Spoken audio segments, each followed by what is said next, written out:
नमस्कार, मैं हूं मनोज मनु। आप देख रहे हैं इंडिया न्यूज। आज हम बात करेंगे आतंकवाद पर।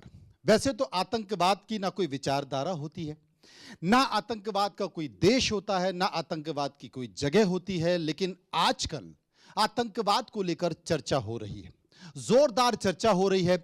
चर्चा इस बात को लेकर भी हो रही है कि क्या व्हाइट कॉलर टेररिज्म भी कुछ होता है। हम चर्चा इस बात को लेकर इसलिए कर रहे हैं क्योंकि अदालत में भी इसी तरह का शब्द सुनाई दिया जा रहा है। क्या यह गढ़ने की कोशिश की जा रही है या हकीकत में वाकई कुछ ऐसा है? क्योंकि ओसामा बिन लादेन भी इंजीनियर था और हाल में लाल किले के पास जो बम विस्फोट हुआ उसमें भी आरोप जिनके ऊपर लगा है वो डॉक्टर थे। डॉक्टर एक नहीं, दो नहीं, तीन नहीं, बल्कि चार डॉक्टरों के नाम आ रहे हैं। और बात जब आगे निकली तो वो अल फलाह यूनिवर्सिटी तक पहुंच गई और पता चला कि साहब वहां पर कई तरह के आतंकवादी तैयार किए जा रहे थे। किस तरीके से विस्फोटक तैयार किया जा रहा था। तो क्या यह सिर्फ गढ़ने की कोशिश की जा रही है, नैरेटिव बनाने की कोशिश की जा रही है, या हकीकत में कुछ ऐसा भी है? एक बड़ा पैनल इस वक्त मेरे साथ है, मैं आप सभी का परिचय करा देना चाहता हूं। कांग्रेस के नेता और प्रवक्ता अजय उपाध्याय जी मेरे साथ मौजूद हैं। भारतीय जनता पार्टी के नेता प्रवक्ता राजीव जेटली साहब मेरे साथ मौजूद हैं। मेरे साथ मौजूद हैं सोशल मीडिया इन्फ्लुएंसर मीनाक्षी शाराब जी, वो मेरे साथ मौजूद हैं। और हाजी नाजिम खान साहब मेरे साथ मौजूद हैं। सभी से चर्चा करेंगे, समझने की कोशिश करेंगे, लेकिन शुरुआत करेंगे राजीव जी से। राजीव जी, व्हाइट कॉलर टेररिज्म, इस शब्द को आप कैसे देखते हैं? मैं पूरी तरह से विश्वास करता हूं कि व्हाइट कॉलर टेररिज्म ही टेररिज्म है। एक गरीब व्यक्ति जिसे समझ नहीं है, जिन्हें ये जानकारी नहीं है कि मुझे किस दिशा में जाना है, उनको दिशा देने वाला अगर कोई होता है तो वो साइंटिस्ट होता है, वो इंजीनियर होता है, वो डॉक्टर होता है, वो प्रोफेसर होता है। अब पिछला रिकॉर्ड उठा करके देखिए, चाहे वो पायलट रहे हों, चाहे प्रोफेसर रहे हों, चाहे वो साइंटिस्ट रहे हों, कहीं ना कहीं उनका एक बड़ा योगदान आतंकवाद के अंदर रहा है। एक आम व्यक्ति उनकी बातों से गुमराह होता है। एक व्यक्ति ये सोचता है कि जो बुद्धिजीवी है, जो पढ़ा लिखा है, वो जो बात कह रहा है वही ठीक है। और क्योंकि वो अगर बातों को ले जा करके नीचे लेकर के जाता है, वो मस्जिद में लेके जाता है, धार्मिक स्थलों में लेकर के जाता है, और वहाँ जाकर अगर वो मोबिलाइज करने की कोशिश करता है तो बहुत आसान होता है किसी भी गरीब व्यक्ति को आराम से अपनी तरफ, अपनी भावनाओं में बहा करके अपने एजेंडे को सार्थक करवाने में। लेकिन आप ये देखिए कि अभी जो अल फलाह यूनिवर्सिटी में हुआ, इसमें सभी डॉक्टर इन्वॉल्व थे। और ये वो यूनिवर्सिटी थी जिस यूनिवर्सिटी के अंदर, जिस कॉलेज के अंदर वहाँ के आम जनता, धीरे धीरे लोगों का विश्वास हो रहा था कि हमें अगर मेडिकल सुविधाएं चाहिए तो हमारे आसपास ये सुविधा अवेलेबल हो सकती है। पहले कहीं पे थोड़ी अड़चन जरूर थी, लोगों के एक डाउट था, क्योंकि एक ऐसा नाम था कि हम इसके अंदर जाएं या ना जाएं, बाकी धर्मों के लोग। लेकिन बाकी धर्मों के लोगों के अंदर भी कहीं ना कहीं थोड़ी जगह बनाने की कोशिश की गई और वहाँ पर आम पेशेंट भी जाना शुरू हुआ।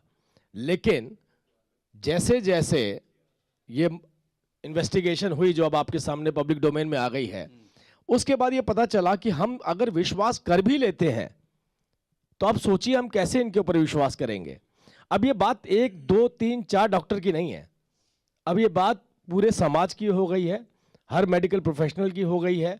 हर व्यक्ति कहीं ना कहीं उन्हें संदेह भरी निगाह से देखेगा धर्म के आधार पर। तो कितना बड़ा नुकसान अगर इन आतंकवादियों ने, जो डॉक्टर के रूप में आतंकवादी थे, अपने ही धर्म का कर दिया, उसका शायद उनको अंदाजा नहीं होगा। और आप ये सोचिए, आज भी बड़े बड़े बुद्धिजीवी, बड़े बड़े एडवोकेट, राजनीतिक पार्टी के लोग, कांग्रेस जैसे, ये उनके साथ खड़े हुए हैं।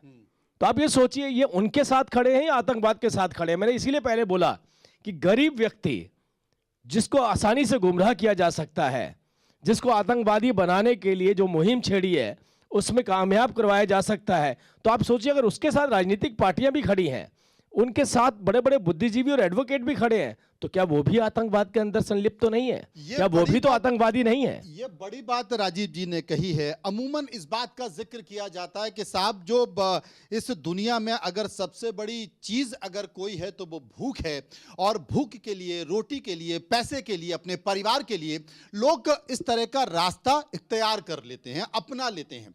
लेकिन सबसे बड़ी बात है कि पढ़े लिखे लोग, आपने बहुत सारी चीजें सुनी होंगी, पाकिस्तान में भी आपने इस बात का जिक्र सुना होगा कि बहुत सारे साइंटिस्ट आतंकवादी घटनाओं में शामिल हुए, विदेशों में भी इस तरह की बातों को सुना होगा। लेकिन अब देश में डॉक्टर का अभी तक हमने ऐसा कोई उदाहरण नहीं देखा। लेकिन अगर इस तरह की घटनाओं में डॉक्टर शामिल हो जाते हैं, वो भी कोई सामान्य डॉक्टर नहीं है, आप 5 साल एमबीबीएस करते हैं, उसके बाद एमएस करते हैं, आपके सारे ज्ञान चक्षु खुले होते हैं, बावजूद अगर आप इस तरह की घटना करते हैं कि आप 3 घंटे गाड़ी में बैठे होते हैं, गाड़ी में बैठकर आप खुद ही उस जो कहा गया कि जो विस्फोट हुआ उसको आपने खुद ही प्लांट किया, आपने देखा कि वहां पर जो जानकारी निकल कर आ रही है, इनपुट निकल कर आ रहा है, उसका मैं जिक्र कर रहा हूं कि आपने देखा कि वहां पर पार्किंग में बहुत ज्यादा भीड़ नहीं है, तो फिर चलती हुई गाड़ी में विस्फोट किया जाए और एक साथ एक गाड़ी में 3 लोगों ने अपने आप को उड़ा लिया। अजय जी, डॉक्टर जैसा पेशा जिसके बारे में लोग कहते हैं कि साहब डॉक्टर तो भगवान होता है, जान बचाने का काम करता है, लेकिन अगर डॉक्टर जैसे पेशे की मानसिकता ऐसी हो गई, उसके विचार ऐसे बदल गए, तो क्या कहेंगे? देखिए, शैतान तो हर जगह है और आतंकवाद अपने आप में एक शैतानियत का पहचान है।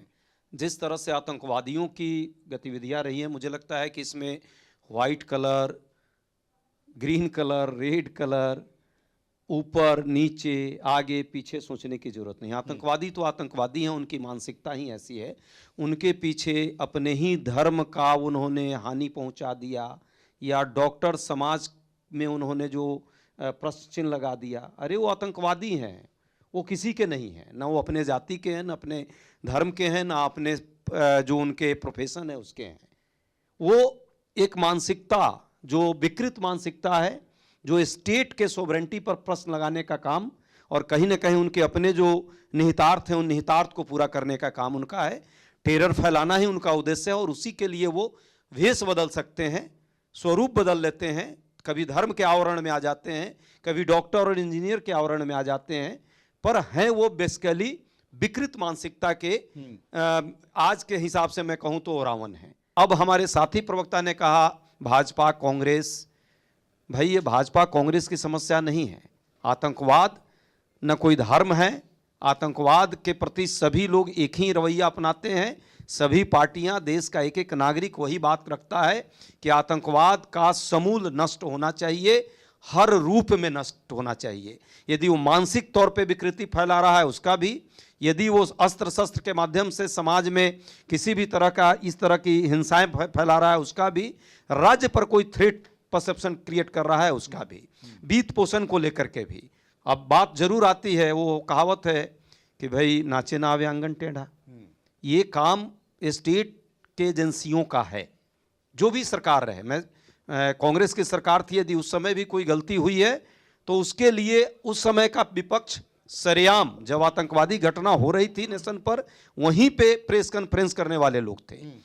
आज कम से कम हम इस चीज़ का ख्याल रखते हैं, क्योंकि हम सरकार में थे तो हम इस चीज़ों को समझते थे। आज मैं सरकार से जरूर हम लोग आशा करते हैं कि ऐसी यदि कहीं सिक्योरिटी लैप्सेस हो रही है तो उस पर एक्शन भी होना चाहिए, अपनों पर भी। इतने समय से डॉक्टर का एक इतना बड़ा टीम यदि किसी यूनिवर्सिटी में स्थापित होकर 300 क्विंटल से या टन से ज़्यादा जो है वहाँ विस्फोटक लाता है, और जहाँ वो चांदनी चौक, जहाँ जो गलियाँ जो मानी जाती हैं वहाँ खाने पीने के लिए, मैं खुद उतनी भीड़ रहती है, मैं तो हर एक सप्ताह में वहाँ जाता हूँ उस गलियों में घूमने। संजोग की बात है उस दिन मैं नहीं था, मैं भी नहीं होता आपके बीच, तो इसलिए मुझे लगता है कि हमारी इंटेलिजेंस की भी फेल्योर है। तो अपने गिरबान में झांकिए कि हम कहाँ गलती किए, बजाय कि कांग्रेस भाजपा करने। आपने इनसे प्रश्न पूछा व्हाइट कॉलर टेररिज्म के ऊपर, ये लिट्टे पे चले गए। मैं डिस्कशन करके बता सकता हूं कि लिट्टे आतंकवादी क्यों बने थे। ये मणिपुर में चले गए, मैं बता सकता हूं कि वहां पे ट्राइबल के इशू क्या क्या हैं। लेकिन आपने इनसे प्रश्न पूछा व्हाइट कॉलर टेररिज्म, इन्होंने हर किसी टेररिज्म को चर्चा करी, लेकिन उस टेररिज्म पे नहीं करी जिसके ऊपर आपने आज ये डिबेट रखी है। मैं यही कह रहा था आपसे कि राजनीतिक पार्टियां कहीं ना कहीं पोषण देती हैं। राहुल गांधी जी जाकर के अमेरिका में दूसरे देशों में बोलते हैं कि हमारे यहाँ हिंदू टेररिज्म है, और लश्कर तैयबा को बोलते हैं कि ये इस्लामिक संगठन है। तो आप सोचिए, जिसका नेता ही बाहर विदेशों में जाकर उस कम्युनिटी को, उस धर्म को रडार पे ले रहा हो, टारगेट कर रहा हो, जिसके अंदर आज तक मुझे नहीं लगता कोई टेररिज्म शब्द उनके साथ जोड़ सकता पूरी दुनिया के अंदर। हमने पहले, मैंने आपको बोला कि डॉक्टरों ने अपना विश्वास खोया, और विश्वास किसकी नजर में खोया? भारतीयों की नजर में खोया। वो विश्वास कौन कायम करेगा? वापस कौन लेके? अजय जी क्या से जवाब कांग्रेस लूंगा। लेके आएगी? मीनाक्षी जी क्या से कांग्रेस संक्षेप में लेके आएगी इस बात को? मीनाक्षी। सर, मैं ये कहना चाहती हूँ कि जब हम इन लोगों से बात कर रहे हैं, भाजपा, कांग्रेस, ये लोग अपनी पार्टी के एक तरीके से बात को बीच में ला रहे हैं। एज अ व्यूअर और एज अ यूथ, जो मैं देख रही हूँ, जो मैं देख पा रही हूँ, इतने वर्षों से जो मैं देख पा रही हूँ, जितने भी आतंकवादी गतिविधियां जो भारत में हुई हैं या भारत के ऊपर हुई हैं, जब मैं उनको देख रही हूँ एज अ यूथ आइकन, जो मैं अभी सोशल मीडिया पे, उसके अगर मैं वो व्यू रखती हूँ, तो मैं ये कहना चाहती हूँ कि हम सब जो हैं वो मिलकर बीमार जो व्यक्ति है उसके ऊपर जोर दे रहे हैं कि किसने किया है, कैसे किया है, उसके उस बीमारी पर ध्यान नहीं दे रहे हैं जो वो चीख चीख कर बता भी रहा है। अब ये लोग कह रहे हैं कि बीजेपी का, ये कांग्रेस का। मैं ये बात कहना चाहती हूँ सर कि वो उमर नबी मरने से पहले जो अपनी वीडियो छोड़कर गया है, उसमें वो बता रहा है कि उसने वो क्यों किया है, या उसने वो क्यों ऐसा करना चाहा है, वो क्यों फटा, क्यों वो मरा और क्यों उसने वो मारा। तो वो जब बता रहा है तो हम उस बीमारी पर क्यों नहीं ध्यान देते हैं? जब वो बीमारी बता रहा है तो अपने कान क्यों बंद कर लेते हैं? और वो बीमारी है रेडिकल इस्लाम। वो वहां से वो सब चीज आ रही है, वो सिखाई जाती है, और वो हो रहा है सर। जब चीज कट्टरवाद पर उतर आती है तो वो इस तरीके की गतिविधियां होती रहती हैं। अब आप विचार कीजिए, इतने वर्षों से जो भी आतंकवादी गतिविधियां हुई हैं, जहां भी बॉम्ब ब्लास्ट हुए, जहां भी फटा है, जो भी कुछ भी हुआ है, आप बताइए कि उसमें जो मरने वाला है या मारने वाला है, फटने वाला है, वो चीख चीख कर अपना मजहब बता रहा है। लेकिन हम उस बात पर अपने कान बंद कर लेते हैं कि नहीं नहीं नहीं, ऐसा नहीं है, ये तो हर कोई आतंकवादी होता है, आतंकवादी का कोई। आपने भी जब स्टार्ट करा तो यही बोला कि आतंकवाद का कोई नहीं सर, आतंकवाद ऐसा नहीं कह सकते। पहली बात आप ये कहना चाह रही हैं आतंकवाद का धर्म होता है? नहीं, धर्म नहीं होता है, फिर क्या आतंकवाद होता का मजहब होता है। मजहब होता है। धर्म एक ही है इस सृष्टि अच्छा, में धर्म सर। हिंदू हो गया, मजहब नहीं मुस्लिम हो सर, गया, ऐसा क्या? जब हम धर्म की परिभाषा करते हैं सर, मुझे ये बात समझ नहीं आ रहा है, वो कहने वाले खुद अपने आप को कह रहे कि हम मजहब से आ रहे हैं, वो अपने आप को खुद नहीं बोलते कि हम धार्मिक हैं, तो हम क्यों उनके ऊपर धर्म को थोप रहे हैं? धर्म केवल एक ही है, सनातन धर्म। मत, पंथ, मजहब और संप्रदाय हो सकते हैं, लेकिन धर्म केवल एक है, वो है सनातन धर्म। और वो व्यक्ति खुद कह रहा है कि मैं किस मजहब से आ रहा हूँ, वो बता रहा है कि मैंने ऐसे क्यों किया, वो बता रहा है कि कहाँ लिखा हुआ है, वो बता रहा है कि मुझे कहाँ से फरमान मिला है। लेकिन उसके बावजूद भी हम कह रहे हैं, इस सब चीज पे हम कान बंद कर लेते हैं, और हम कहते हैं नहीं नहीं, आतंकवाद का कोई मजहब नहीं होता है। इतने सारे ऐसे पॉलिटिशियन मैंने देखे जो सब चीज के ऊपर बात कर रहे हैं कि इतनी देर लगा दी, वो ढूंढने में इतना टाइम लगा दिया, ये सब हुआ, वो सब हुआ, वो सब पर बात कर रहे हैं, लेकिन उस पर बात नहीं कर रहे जिस पे होनी चाहिए थी बात। उस पर बात नहीं करे कि कर लेते हैं। हाँ करिए हाजी साहब, कर लेते हैं। हाँ बिल्कुल करिए। हाँ देखिए, बताइए। हाँ मैं बता रहा हूँ। गिनाइए। हाँ गिनवा भी दूंगा, बता भी दूंगा, और अपनी बात भी रखूंगा इंशाल्लाह। बहुत बढ़िया, बताइए। हाँ, अब देखिए, मैं सबसे पहले कहता हूं कि मैं भारतीय, फिर मैं कहता हूं मैं मुस्लिम, मैं मजहब इस्लाम को मानने वाला। मैं अल्लाह का शुक्र अदा करता हूं कि भारत के इस पाक सरजमी की मिट्टी से बना, और इंशाल्लाह एक वक्त ऐसा आएगा इसी भारत की पाक सरजमी की मिट्टी में दफन भी हो जाऊंगा। अभी हमारी मोहतरमा, अरे सुन लीजिए मोहतरमा, सुन लीजिए। जब आपने कहा तो हाजी नाजिम ने सुना। अब मैं आपको कहता हूं कि मजहब को आपने टारगेट किया। मैं कहता हूं आतंकवाद का वाकई में ना कोई धर्म होता, ना कोई मजहब होता। पहलगांव की घटना पे मैं आ जाता हूं, गौर फरमाइएगा। मैं पहलगांव की घटना में आ जाता हूं, जहां पाकिस्तान से कुछ आतंकी आते हैं इंसान की शक्ल में, वो हैवान, लेकिन वहीं इंसानियत को बचाने वाले इंसान की शक्ल में मेरे मुसलमान। उस बात पे भी तो आप रोशनी डालिए। और रही बात ये, हमारे देश के अंदर बहुत पढ़े लिखे लोग हैं, इतने पढ़े लिखे लोग हैं कि दहशतगर्द मुल्कों को हमारे भारत की खुफिया बातें पहुंचा रहे। बहुत पढ़े लिखे लोग हैं हमारे भारत के। वो किस कम्युनिटी से आते हैं मुझे बताने की जरूरत नहीं है, हमारे सरकार के पास वो अभी जेल खाने के अंदर है, सरकार उनसे सब चीज मालूम कर लेगी। अब दूसरी बात, अभी जब आती है यहां पर दिल्ली की घटना की बात, जो आप व्हाइट कॉलर की बात कर रहे हैं, हाँ मैं बताता हूं भाई, एक व्हाइट कॉलर के ऊपर आप पूरे डॉक्टर लॉबी को आप बदनाम नहीं कर सकते। भाई हम डॉक्टर को फरिश्ता मानते हैं, और मेरे हिंदू भाई उसी डॉक्टर को भगवान का रूप देते हैं।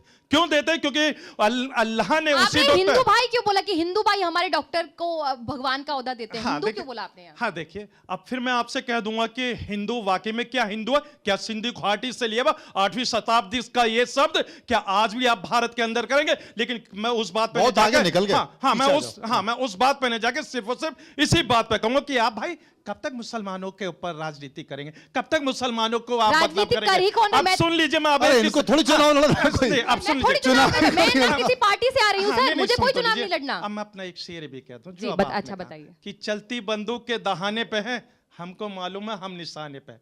हम लोग हमेशा निशाने पे रहेंगे। हम अच्छा काम करके दिखाते हैं, देशभक्ति का प्रमाण दिखाते हैं, इसी बात तब का भी जिक्र तो आप कर रही लोगों थी। से हमारे प्रमाण मांगते हैं। मीनाक्षी जी, सर, मीनाक्षी जब जी इस ग्राउंड बात पर का उतरते जिक्र कर हैं ना रही थी। सर, जब ग्राउंड पर उतरते हैं और जब किसी भी हम ऐसे व्यक्ति से पूछने का प्रयास करते हैं जो इस एक मजहब से आ रहा है, वो बोलते भी नहीं है। उनसे बोलो भारत माता की जय, नहीं बोलेंगे। उनसे बोलो वंदे मातरम, वो नहीं बोलेंगे। उनको बोले फलस्तीन की जय, बिल्कुल। भारत माता की जय बोलेंगे आप? सुन मैं लीजिए। कह रही हूँ ऑफ अरे कैम- अरे सुन लीजिए, अरे ऑफ भारत- मैं लाइव कैमरे पे भी बोलूंगा। लेकिन भारत आप माता की लाइव जय कैमरे बोलेंगे? पे- हाँ, सुन मैं- लीजिए भाई, देखिए अब भाजपा के भी प्रवक्ता है, मेरे कांग्रेस के भी प्रवक्ता। मैं कहता हूं कि भारत एक राष्ट्र है। अगर भारत एक राष्ट्र है तो अभी एक खंडन कर दे इस बात को। बिल्कुल राष्ट्र है। हाँ, जब राष्ट्र भारत है। एक राष्ट्र है तो भाई आप भारत माता की जो बात कह रहे हैं, तो मैं कहता हूं कि मैं भारत की इस पाक सरजमी को 5 वक्त सजदा करता हूं, और इससे बड़ा मेरा प्रमाण क्या होगा? और रही बात अभी आप वंदे मातरम की, मैं कहता हूं राष्ट्रगीत है, हम लोग अपने राष्ट्रगीत का सम्मान करते हैं। लेकिन अगर आप हम लोगों पे ये कहें कि मुसलमान को देखती जबरदस्ती थोपे, तो सुप्रीम कोर्ट की गाइडलाइन भी आप नहीं, लोगों को आप थोपने की क्या भारत बात है, के सर? इस सरजमी को 5 बार सजदा करते हैं, तो इनका कहना है भारत माता की जय बोल दो। मैंने